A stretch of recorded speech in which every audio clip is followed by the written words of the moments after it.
Hello, my friends. It's that time again. We have Lordlympia. The results are in. So let's go take a look at who won, who lost, and who came close to winning this time. So from the Warrior bracket, we have Word Pro versus the Russians, and Word Pro took that.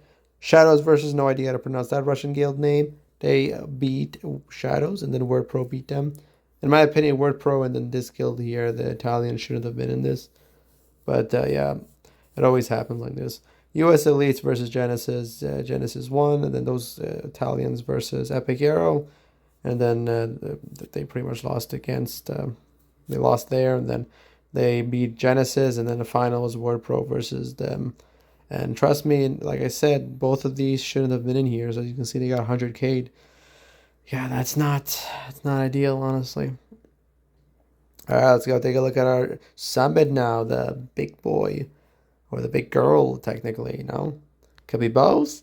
We have ILS versus Hell. ILS beat Hell. That's a no-brainer there. Russians versus KY6, and KY6 lost against the Chinese. What do I mean, not Russians? The Chinese versus KY6. Chinese beat them, and then we have ILS versus the Chinese. In my opinion, the Chinese could have beaten ILS if ILS didn't do the Sapphic strategy.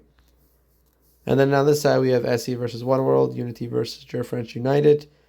And yeah, Unity won, SE won there. Unity lost against SE. SE versus ILS, and SE won. Just a heads up, SE almost had the 100K on all three. They did the 100K on One World, they did 100K on Unity. Their final opponent was the Russians, and they're very close to actually beating them as well with 100K. But that's it for the wager as well. Well, actually, not wager, the Lordlympia results. Wagers, if you copied my exact format, you would have got an 8 of 8 and the correct champion. So yeah, thanks for dropping in, friends, and I'll talk to you in the next one.